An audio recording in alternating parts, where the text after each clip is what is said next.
Бывало ли у вас ощущение, что жизнь будто сама вас ведет через странный этап? Сначала что-то рождается, потом какое-то время держится, потом вдруг начинает разрушаться. Потом смысл происходящего словно скрывается, и вы уже не понимаете, зачем все это было. Но в Шива-Пуране есть очень глубокое объяснение. Это не хаос, это 5 действий Шивы. Творение, поддержание, разрушение, сокрытие и милость. И самое удивительное, освобождение приходит не сразу через свет. Иногда перед милостью человек проходит через непонимание, потерю прежней опоры и внутреннюю тишину. Сегодня в 11 части Шива-Пураны мы читаем 2 главы, где Шива открывает Брахме и Вишну тайну 5 действий – Амкара-мантру и поклонение лингаму. И, возможно, после этой главы вы иначе посмотрите на те периоды своей жизни, где вам казалось, что с вами что-то не так. Может быть, это был не конец, а всего лишь один из этапов пути к Шиве.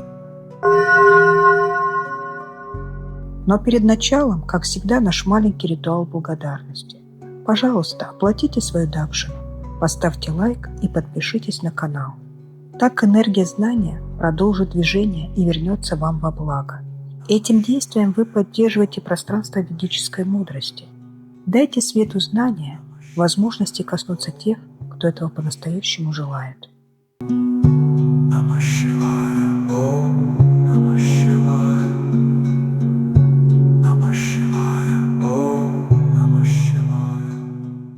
Глава 10. Объяснив Брахме и Вишну 5 основополагающих действий и Амкара-мантру, Шива делает себя невидимым. Брахма и Вишну сказали: «Господи, расскажи нам, пожалуйста, об основных отличительных чертах 5 действий, начиная с творения». Шива сказал: «Сострадание к вам я поведаю вам великую тайну 5 действий». О Брахма и Вишну! Непрерывный круг 5 действий состоит из творения, поддержания, уничтожения, сокрытия и дарования милости. Сарга – это творение мира, стхити – это поддержание, схамхара – это уничтожение, тирабхава – самоустранение и сокрытие. Освобождение из круговорота рождения и смертей – это дарование милости. Эти 5 действий совершаются мной, но их безмолвно продолжают другие, подобно статуям, поддерживающим портал. Первые 4 действия связаны с изменениями, которые претерпевает Вселенная, а 5-е есть причина освобождения. Все они входят в мою прерогативу. Мои преданные почитатели видят это действие в 5 первостихиях.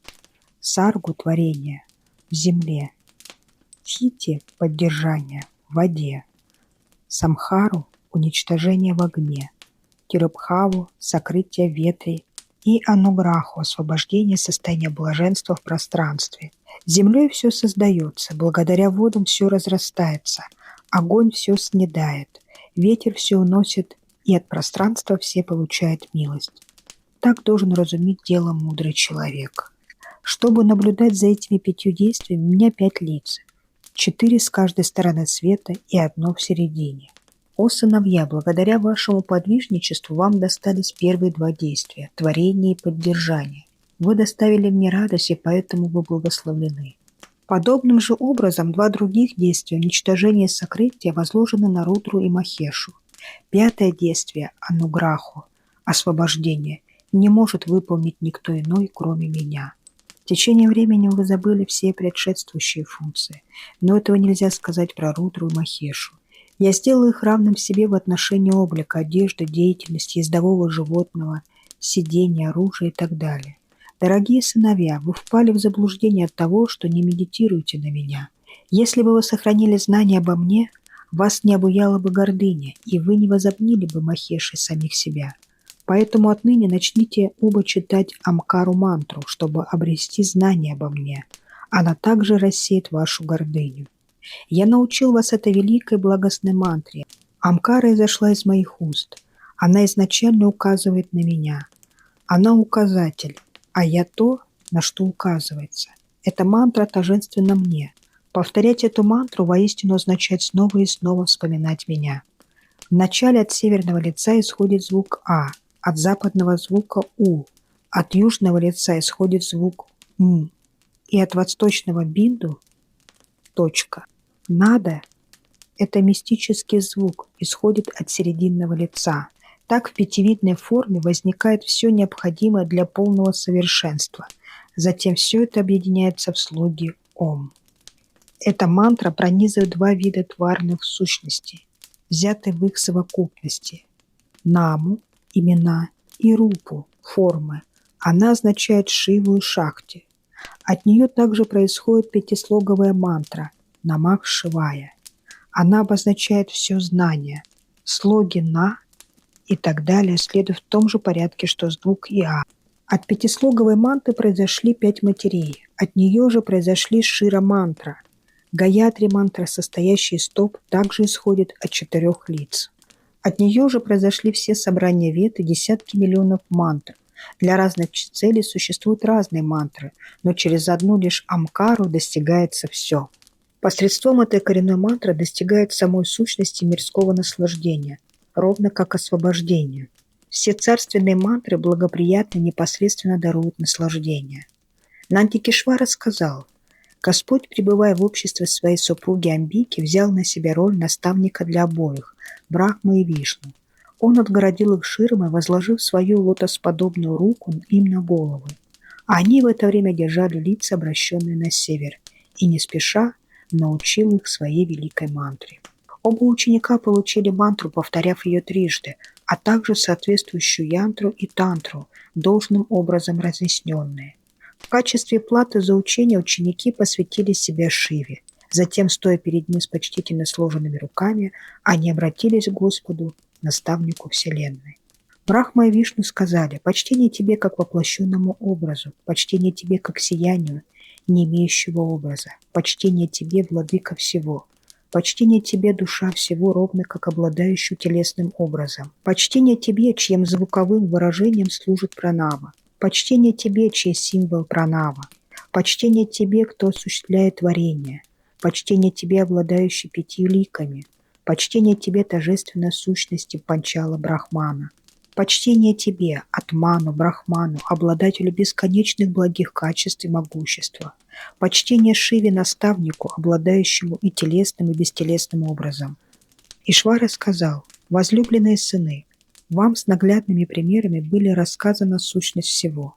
Читайте эту ом-мантру, торжественную мне, как указано богиней. Ваше знание станет устойчивым. Вам неизменно будет сопутствовать удача. Чтение этой мантры в день Чатурдаши и в день, в котором управляет звезда Ардра, окажет непроходящее воздействие. Повторение этой мантры, когда Солнце проходит через созвездие Ардра, десятки миллионов раз действеннее, чем обычно.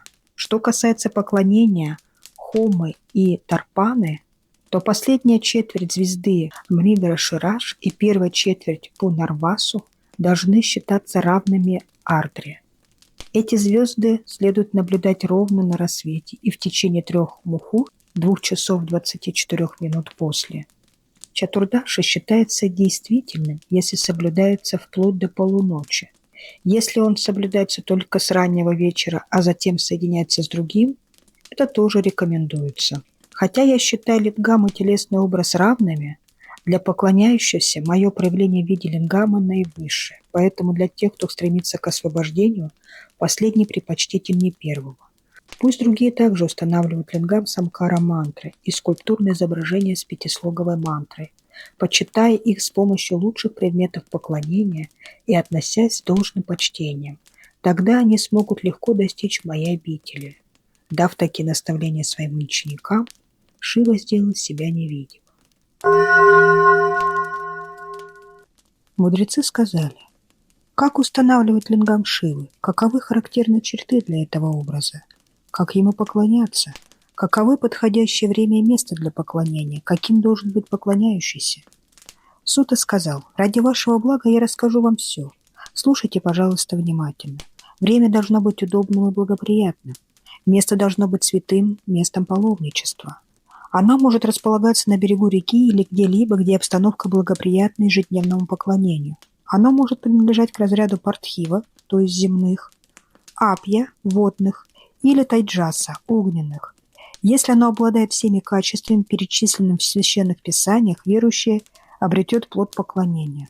Если оно обладает всеми необходимыми качествами, оно дарует плод поклонения немедленно. Если он, лингам, будет переносным, его основание советуют делать тонким. Если же оно будет неподвижным, основанием лучше делать массивным. Следует устанавливать лингам, обладающий хорошими качествами, на основание, наделенным подобным же свойством. По форме это основание может быть круглым, квадратным или треугольным. Основание, которое посередине имеет вид небольшого ложа, обладает средней действенностью. Сначала лингамы делали из земли или камня, позже их стали делать из различных металлов. Если лингам неподвижный, он сам и питха должен быть из одного и того же материала. Если лингам переносной, то за исключением того вида, которому поклоняется Асурбана, и сам лингам, и его основания должны быть едиными. Длина лингама должна равняться 12 пальцам верующего. Если он короче, то менее действенен. Если он длиннее, в этом нет ничего плохого. Подобным же образом в случае переносного лингама, если его ширина превышает ширину пальца верующего, в этом также не будет ничего дурного. Вначале следует сделать изысканно красивую виману, сооружение, напоминающее колесницу, в которую нужно поместить изображение божественных спутников Господа. В ее твердый и прекрасный святой святых, сияющий подобно зеркалу, усеянный 9 драгоценными камнями – сапфиром, лазуритом, изумрудом, жемчужиной, кораллом, гомедакой, алмазами и рубинами, следует устанавливать лингам на алтарь. Следует поклоняться залу, где установлены лингамы, с мантры, начиная с садью, по порядку в 5 различных местах. Следует сделать жертвенные подношения на огне. Следует почтить Шиву и божеств, составляющих его семью. Наставнику делают денежные подношения. Предков умильствуют всем, чего они желают. Нищим раздают деньги. Всем предметам, одушевленным и нет, и всем живым существам, движущим, неподвижным, должным образом доставляют радость. Углубление наполняет жемчугом. Читает мантры, медитирует на Всевышнего Господа, исполненного благости.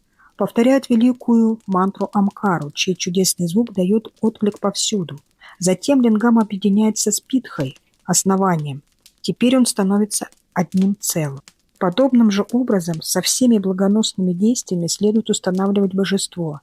На время празднеств божество следует устанавливать вне храма, сопровождая церемонию чтением пятислоговой мантры.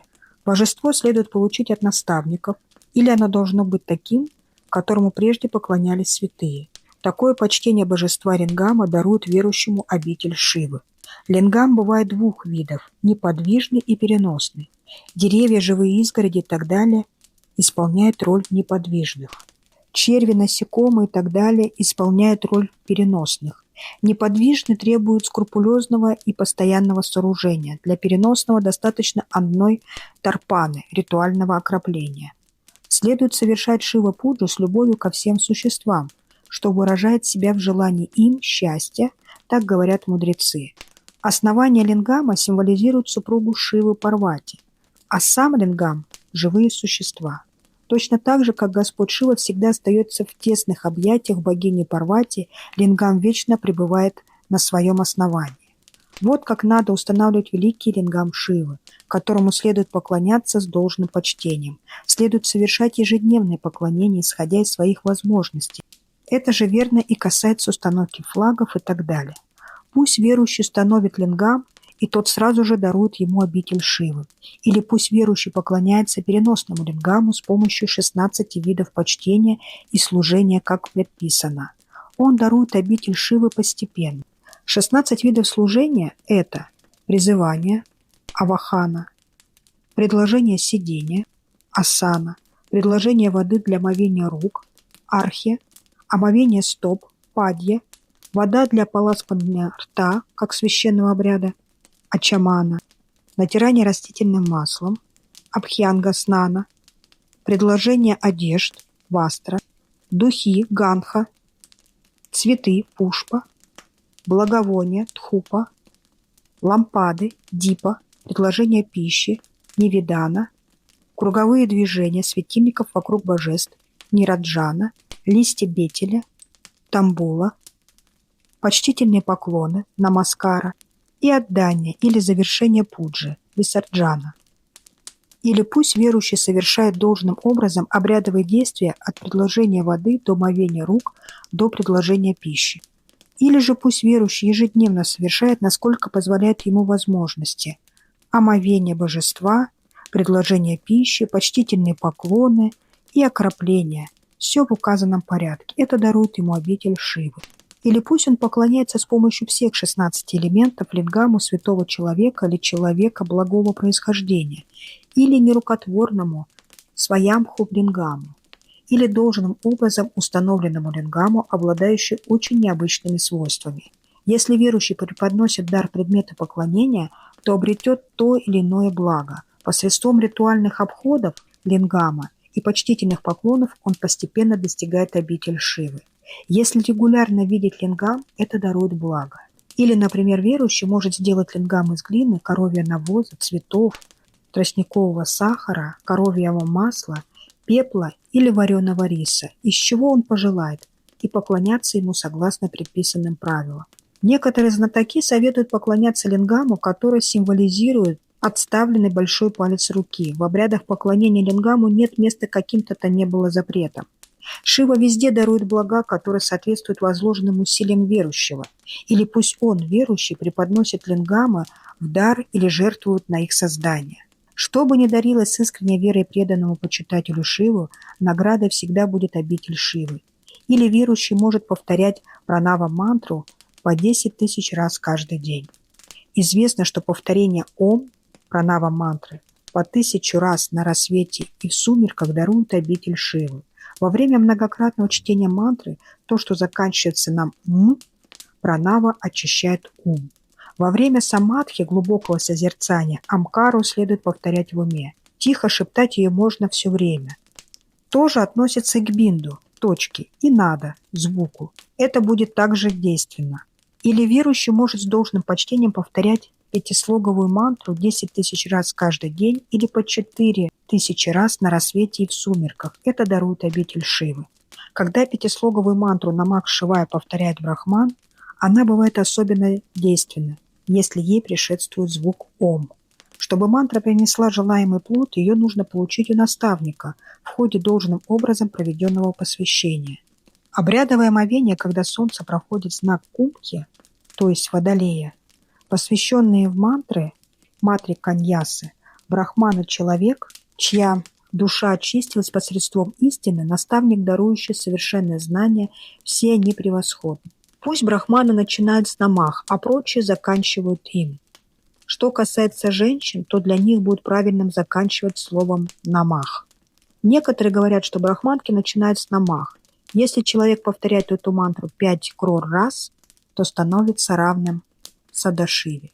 Если верующий повторяет ее 1, 2, 3 или 4 кроры раз, то достигает области Брахмы и других богов. Можно повторять 100 тысяч раз любой из ее слогов, или повторять 100 тысяч раз каждый из ее слогов по отдельности. Или если повторять 100 тысяч раз все слоги вместе, то даруют обитель Шивы. Или если верующий повторяет мантру по 100 тысяч раз каждый день, и так в течение 1000 дней делает 1 000 000 повторений, то сможет достичь всего, что пожелает. Пусть он каждый день преподносит угощение брахманам. Пусть брахман каждый день утром 1008 раз повторяет Гаятри. Тогда он постепенно достигнет обитель Шивы. Пусть он повторяет ведические стихи и гимны, соблюдая предписания и ограничения. Пусть человек повторяет дашарна мантру 99 или 900 или 9900 раз. Регулярное изучение вед дарует обитель Шивы. Все прочие виды мантр следует повторять 100 тысяч раз. Если мантра состоит только из одного слога, ее следует сначала повторять крору раз, а затем 1000 раз с великой преданностью. Делая так в соответствии со своими способностями, человек постепенно достигает обитель Шивы. Долг каждого повторять мантру, которая ему по сердцу, каждый день, вплоть до своей смерти. Если человек 1000 раз повторит звук Ом, то по велению самого Шивы все его желания осуществлятся. Если он сажает цветник для удовольствия Шивы или даже просто подметает и моет храм Шивы и храмовый двор, он достигает обитель Шивы.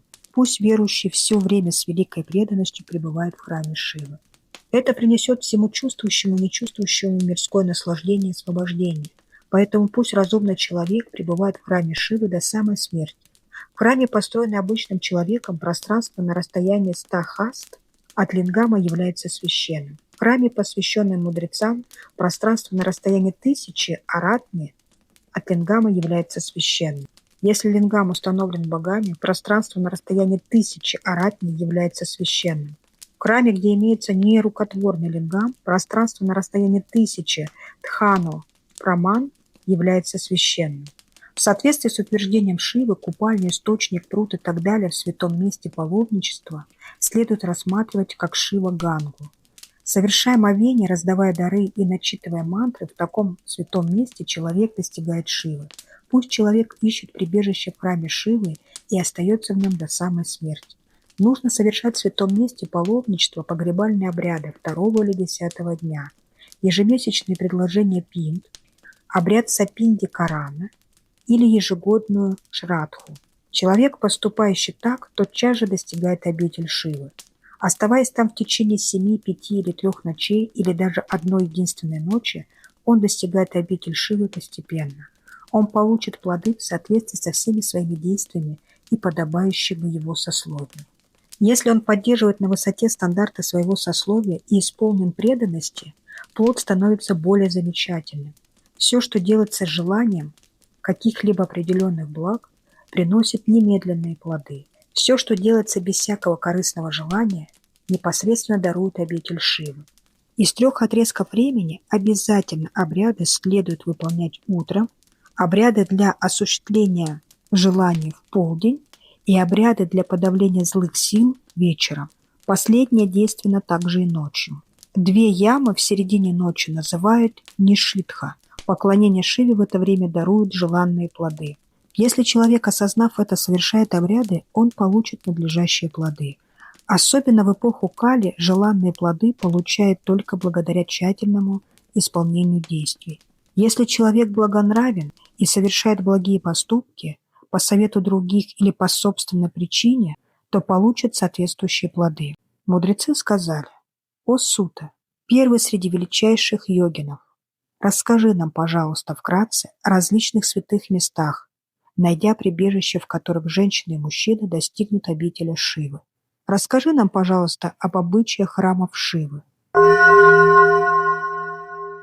На этом мы завершаем очередную часть Шива Пурана. Эти слова не для спора и не для веры вслепую. Они для внутреннего слушания.